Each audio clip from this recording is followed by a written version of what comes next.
Welcome into the Fantasy Football Diagnostics Podcast, where we provide you with your weekly diagnosis of everything fantasy football.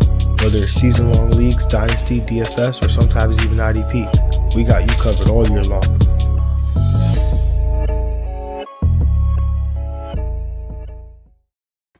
Let's do it. Let's get to it. Welcome into the Fantasy Football Diagnostics Podcast. And of course, I'm your host, Jon June. It is Wednesday, September 21st. I got my guy, Greg Penniman, with me. Greg, Yes, sir. how we doing today, brother? Doing all right, man. You know, about to see some of his history, hopefully. My man Aaron Judge about to get this 61st home run, maybe 62 in the same night. You never know. I know these football fans out here, definitely some Yankee fans, Giant fans, Yankee fans, Jets fans. Yeah, hopefully not some Mets fans out there, but yeah. I'm excited. You definitely got Well, Mets fans out there. Yeah, that's true. And you definitely got some like Red Sox fans. I mean, I'm not into That's true. baseball. I don't really. I do one sport. That's it. It's football. Outside of that, it's like I might get googly eyed over John Morant, but that's about it for me. Like football is as far as it goes. So it sounds like you're speaking another language to me right now, Greg. But the man Aaron Judge, I mean, you know about him though. That's all you need to know. I mean, That's all yeah, I may have placed right now a few for. wagers on him hitting a home run here or there There in you my go. lifetime. There you go. I don't think any of them have ever hit though, actually. So, Oh man. Well, if you did it 60 times this year on the right night, you'd be a rich man. on the right night would be tomorrow because that's Thursday Yes. night football, right? Thursday starts pretty much like the football week, and we get Thursday night football. Is the Cleveland Browns face the Pittsburgh Steelers, but before we get into any of that, we got to talk about our streams of the week. So let's jump right into it, Greg. It's our Wednesday show. We always do streams of the week. We always break down Thursday night football. And today, if we have a little bit of time, I know Greg has to go run catch this Yankees game, so I might do this part solo. But want to do a little panic room, right? Talk about some guys that we drafted, and what could we, it's time to panic, basically, right? So let's jump into streams of the week. Greg, your quarterback stream of the week this week. Who is it? I'm going with, this is definitely a name, I'm not usually confident, but I think he's, doing pretty well. He's got his teammates involved. Jared Goff, 36% rostered in Yahoo leagues. He's got this matchup against Minnesota. Minnesota, who just got lit up by the Eagles in that first half, especially. I think, the Eagles let down the gas a little bit, but there was a lot of big plays to be had from some playmakers. And the one thing Detroit has definitely on the skill position is some playmakers with DeAndre Swift. He's feeling a little better.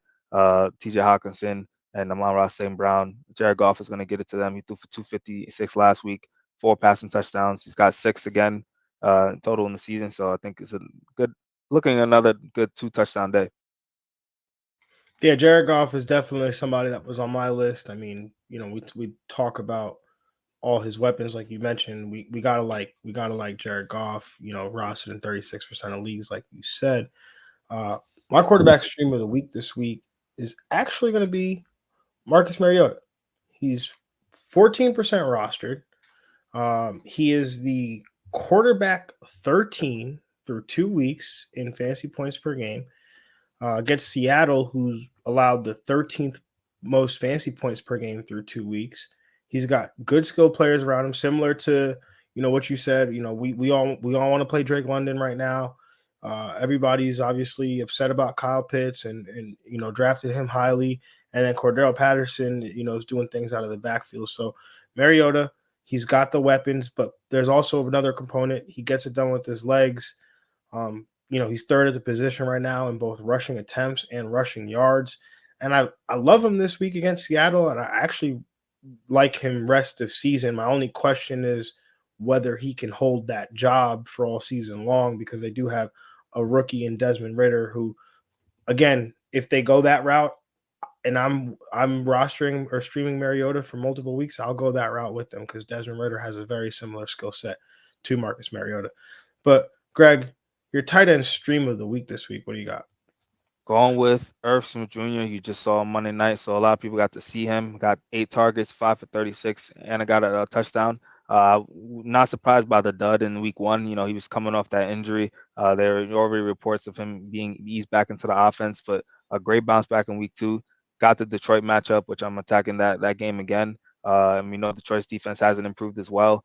That's why Jared Goff is in a lot of these shootouts. So that plays into it. And Irv Smith Jr. should definitely get opportunities in this one, close to 6 targets. Yeah, I like this one a lot. I mean, Irv Smith is definitely a nice bounce back candidate. I mean, he's a guy who, again, playing in Minnesota, and I like the stack you got here between your tight end and your quarterback streams of the week. I'm going to go with Evan Ingram as my tight end stream of the week. He's 23% rostered, going up against the Los Angeles Chargers. If you don't know, Evan Ingram plays for the Jacksonville Jaguars now. He's 12 at the position in targets with an average of 6 per game. The Chargers played both Darren Waller and Travis Kelce. We got kind of a mixed bag in terms of the results there. They gave it up to Waller a little bit, but they shut down Travis Kelce. That to me maybe signals somewhat of a game planning type deal, where they game planned maybe for Devontae Adams, and Darren Waller was able to do his thing, versus the Chiefs. They game planned to stop Travis Kelce. So I think Evan Ingram is a fine play here as a streaming option. They're expected to be down. Jacksonville is. And obviously we don't know what Herbert's situation is, but when you're playing that offense, you have to be able to put up points, and he should help as he's third on the team with a 17.6% target share. So like Evan Ingram as a streaming option this week. Yeah, definitely like that. And I mean, new uniform, you start getting that rhythm apparently. If only the new uniform came with new hands. Greg, your defensive stream of the week this week. I'm going with the Chicago Bears. They're 28% rostered, which shot up this week, mainly because of the matchup. They got Houston this week, one of the bottom worst offenses in the league. So they're definitely an opportunity for them, a team that has 5 sacks, total sacks on the year, a couple picks on the year as well, picking in week 1, able to create turnovers, and should be able to continue to get some sacks on this offense. Yeah, I like that one. I think we're both targeting the same game here because my defensive stream of the week is the Houston Texans.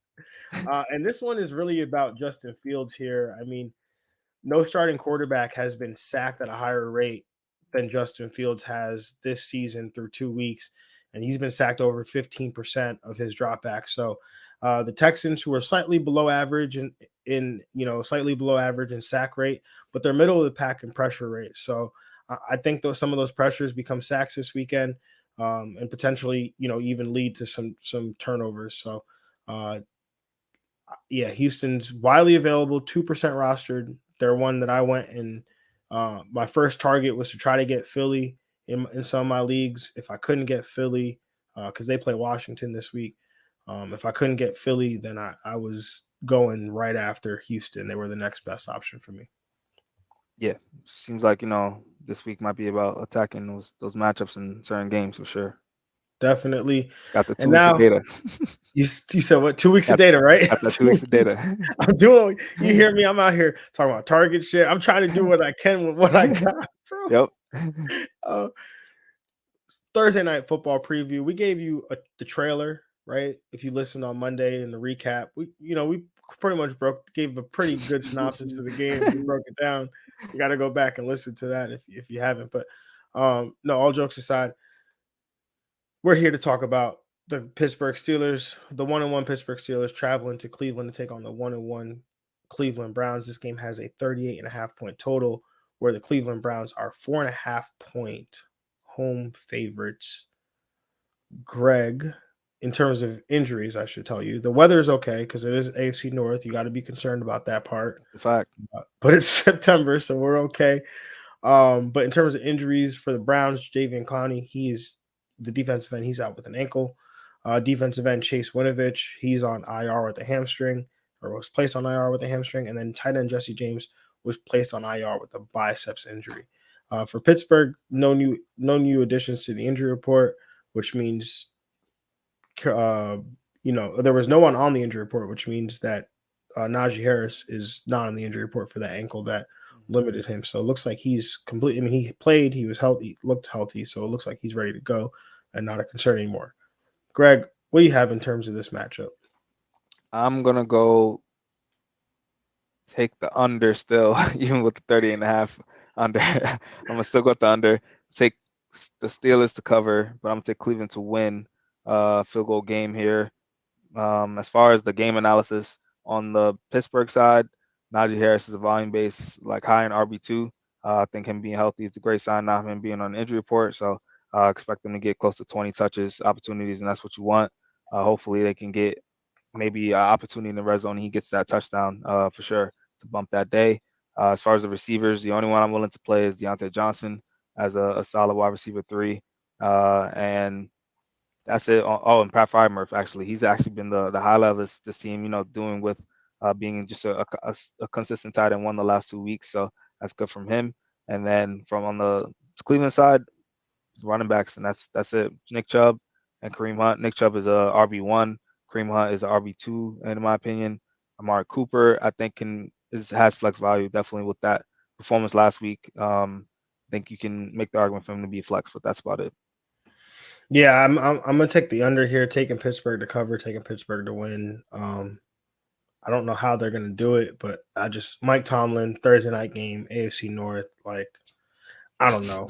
It just I feel it. it feels like it just feels like tangible data to me. I don't know. On the Cleveland side, Nick Chubb, he's an RB1. Like you said, Kareem Hunt, an RB2. I'm with you on the Amari Cooper as well. I mean, with what he did last week.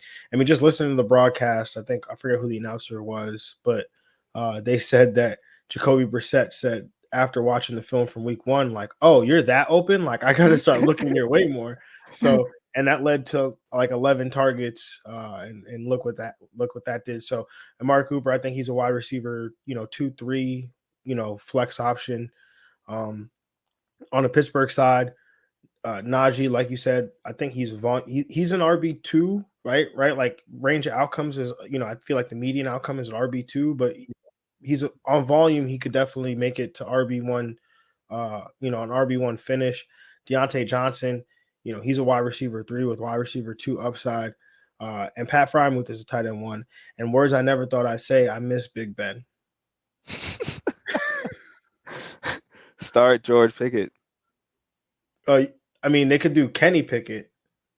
You just Kenny combine Pickett. like George Yeah, Pickett. no. I mean, that would be what happened if they, played each other. Oh, if they played with each other, it'd be like Kenny Pickett's. Yeah, something like that. We'll work on it. Yeah. Well, yeah.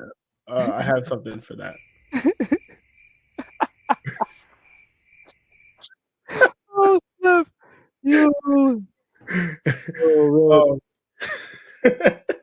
great. So, Greg, do you have a bold prediction for the people? KD York will be the MVP of this game. He will have 3+ field goals. He's the start of the week for kickers. That's a bold prediction of the week. Yo, I like that because did you just come up with that on the spot? You look like you did.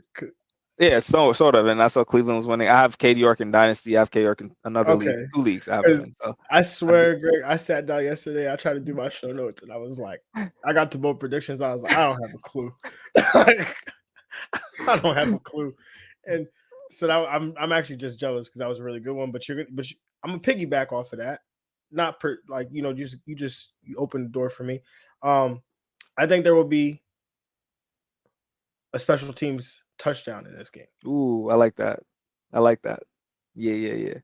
Well, if a muff putt, something, quick return, punt return, anything. Yeah. Anything. Yeah.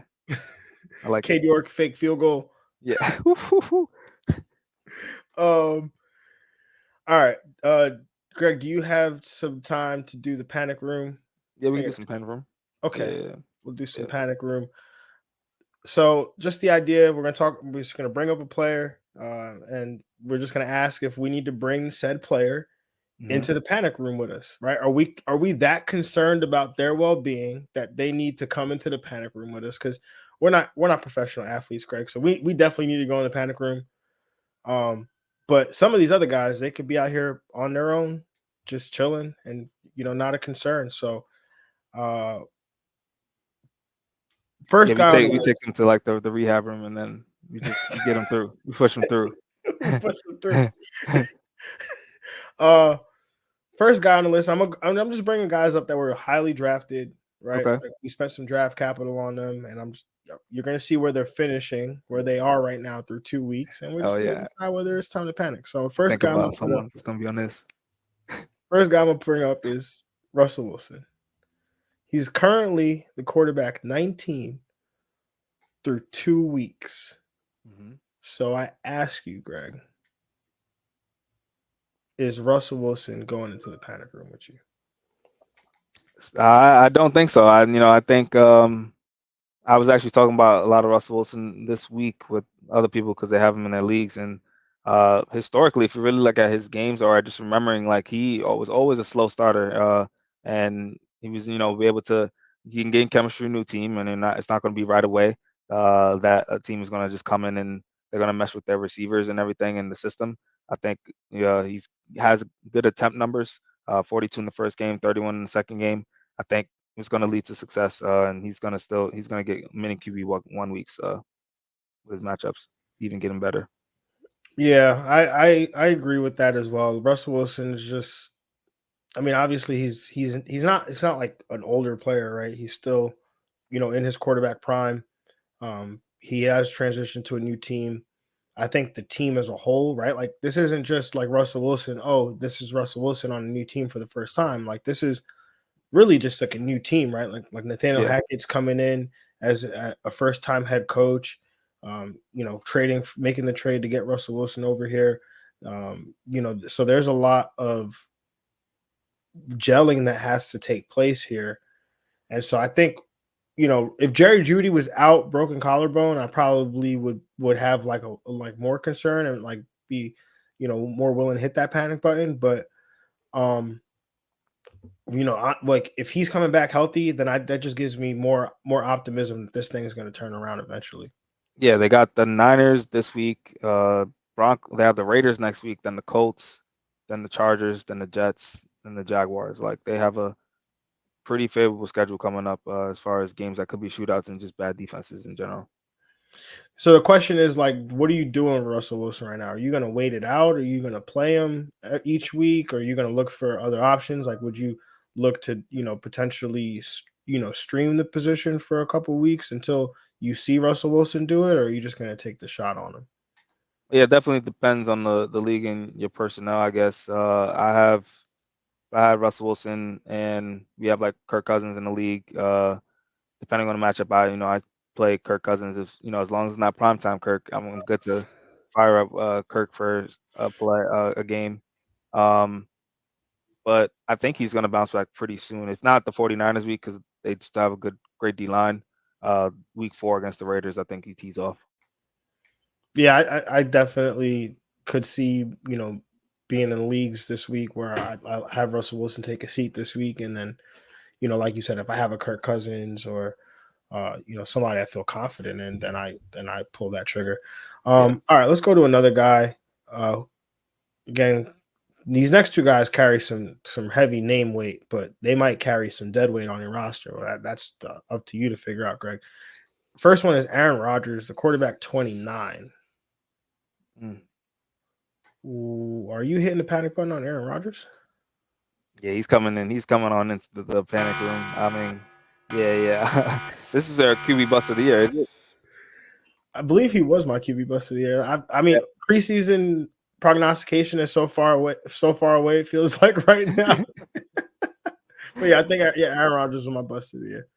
Like, I mean, I think he could probably finish within the top 20. Probably 15 is his max. But if you see him, I can't see him as a QB1 right now, which is where he was being drafted from as. But I think he's gonna still have some rare QB1 weeks, and then have be mostly like a top 15, 16 quarterback to me. As far as the receivers, he doesn't really have that punch, and I think they might rely on Aaron Jones and AJ Dillon a little more. Yeah, I could totally see them relying on that run game and those running backs a little bit more. I mean, just unless they make a trade, right? Like, because that's the other Yeah, thing that could happen, yeah, right? Like, we could not foresee, like, right? Like, if they go out and they get a Kenny Galladay from the Giants, right? Like, or if they they sign an Odell Beckham, right? Like, if those things happen, then maybe I could see the light at the end of the tunnel for Aaron Rodgers. But to me, he's still so good that he can take advantage in a bad matchup. Like you give him a matchup that's just like cake, and he'll just eat it up, right? But like if you put him, I'm like he's not the Aaron Rodgers where like we're gonna start him against like the San Frans of the world, just like like not those matchup days. proof. Yeah. Yeah, those days are done. Nah. Yeah, a good D lines like with this O line is not as strong and doesn't have the receivers. Like there's gonna be a lot of cover sacks too. So yeah, man, you don't want that. The next guy on this list, first time. Well, I guess it's not true. I'm just gonna keep that to myself. Tom Brady, the quarterback, 30. Whew. Is he going into the panic room? That's tough. I can't see myself really right now taking Brady to the panic room. I'm gonna need to give him to like he earned the respect to get it to at least week 4 or 5 for that. But I think he's you got to look at his matchup a little bit too now. Just with Chris Godwin being, I think with him coming back, he's gonna bounce back. And then with Mike Evans getting healthier, he's also gonna, just feed off of that. But I think you gotta look at your schedule right now and see what you have the Packers this week. Yeah, Chiefs Packers, next week. Chiefs, Atlanta, Falcons is good. Pittsburgh, Carolina, Baltimore, the Rams. Yeah. Seahawks. I mean, that's like I don't know. There's some games in there where I'm like, do I want to play him against Pittsburgh? Like if TJ Watt comes back, like do I want him playing him against the Rams and Aaron Donald? Do I want to play him against Seattle? I mean, maybe that one I don't care. Maybe I'll play him against Seattle. But I just can't. I mean, I just feel like at the end of the day, he's still gonna finish like QB 12 or 11 or something like that. I mean, I don't know how he's ever if he's ever started this low through 2 weeks. So it's gonna be. I mean, the other thing that's kind of scary, and I just realized I never answered the question. I'm not taking Brady to the panic room just because Tom Brady, man. it's Tom Brady. Tom Brady, like it's Tom. He's earned that. He's earned that. He's earned it. Like now, it's Tom Brady. I'm not gonna. He doesn't have like Russell Wilson, right? Like he has those legs and that upside where it's like, oh, maybe he'll run for a few yards, maybe he'll run for a touchdown. Like I'm like Brady doesn't have that, so like it has to be Passing maybe Kansas City Sunday Night Football against Kansas City is like the first time I'll be really willing to play him, like without like because Green Bay like this week, maybe I'd rather play somebody else, right? No Mike Evans, potentially no Chris Godwin, Julio's still banged up. Right, like, I don't want to play Tom Brady this week. I'll play Russell Gage. I'll play, smash Leonard Fournette, like in DFS lineups, whatever. Right, but like, I'm not gonna be convinced that I want to play Tom Brady this week. All right, both on the same page on that one. This next guy here is a running back, probably drafted in the top 5. But definitely top 3 in some PPR leagues.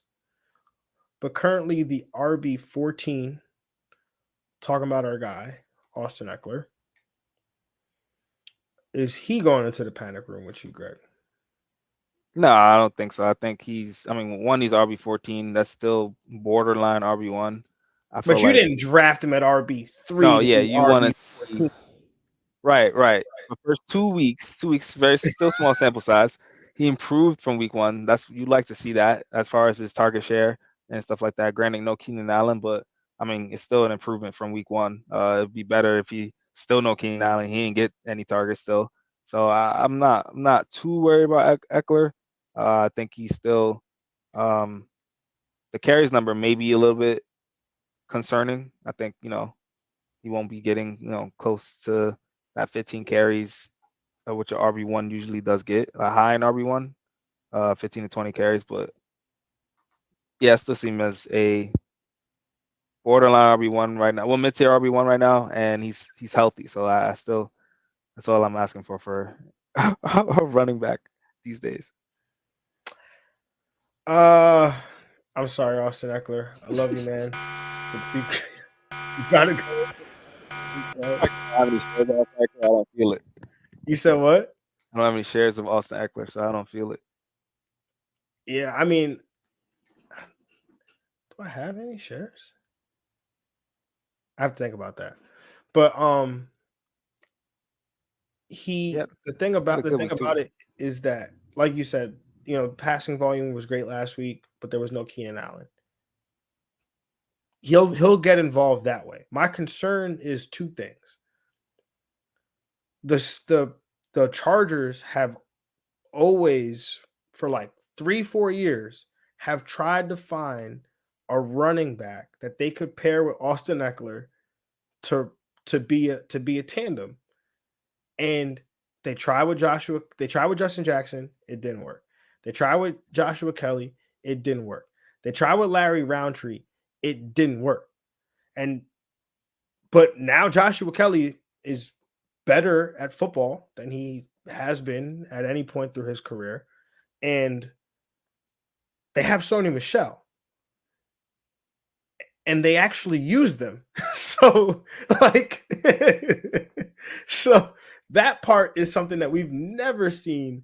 Well, not never seen. Obviously, that's how Austin Eckler's career started, but that's not what we've seen from Austin Eckler, who finished the RB3 last year. The Chargers, we told you, we're trying to find somebody that can run with them. We're trying to find somebody that can make this a two-person backfield, but they could just never find them. So they just said, all right, Eckler, we'll give you all the work. And now on top of that, my man, just looking, Sony Michel has 50% of the carries inside the 20. Austin Eckler has 33%. Joshua Kelly 17. Sony Michel has 100% of the carries inside the 10 and 100% of carries inside the 5. Austin Eckler doesn't have those. And Austin Eckler scored 20 touchdowns last year. So I get what you're saying. He's going to be an RB1 totally.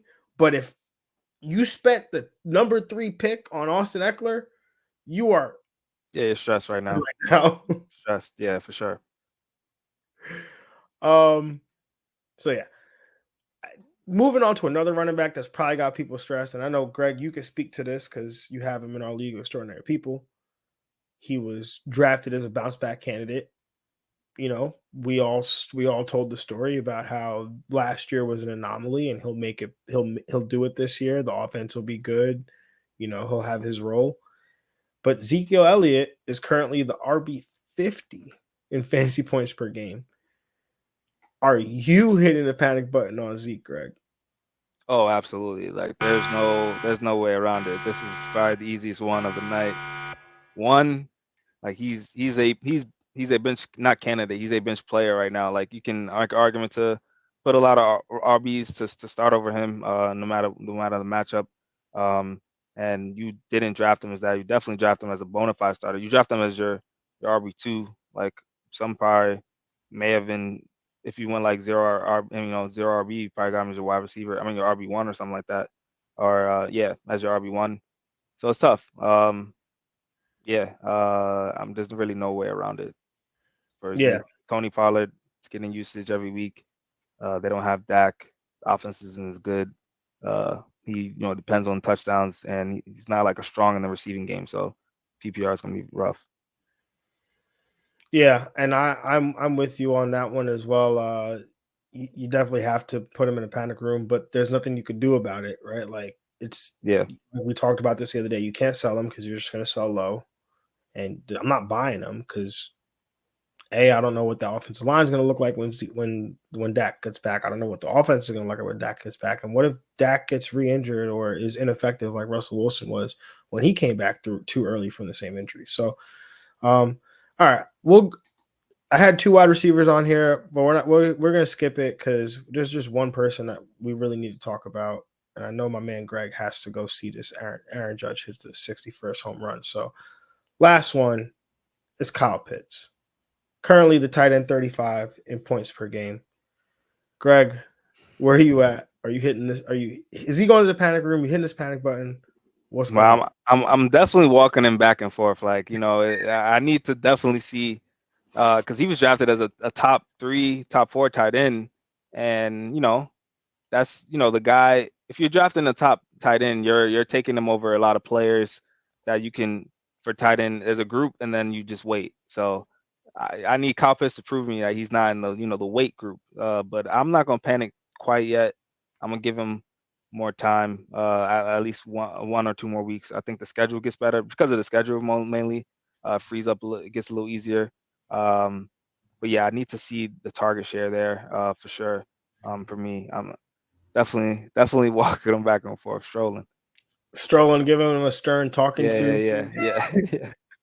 Yeah, I'm not gonna put him in the panic room because if you listen the last 2 weeks, I said right here when we broke down the games, which again we'll do again tomorrow, or all the 1 p.m. games, and we'll do again on Saturday when we break down the remaining slate of games. But when we broke down those first 2 weeks, I said both times I'm expecting a down week from Kyle Pitts, and I said it last week that this is going to be the week where we get to buy Kyle Pitts. So I'm not panicking. I know people are, but if I expected this to happen through 2 weeks, so I'm not. I'm right. I'm exactly where we thought we'd be. So let's just say I think this week we get a turnaround. So all right, that's it. We're gonna close it out. Greg's got to go see Aaron Judge, and I got to go live my life. So we're gonna close the show, and we will catch y'all tomorrow when we break down the 1 p.m. games. So have a good one, everybody. We'll catch y'all later. Peace. We out.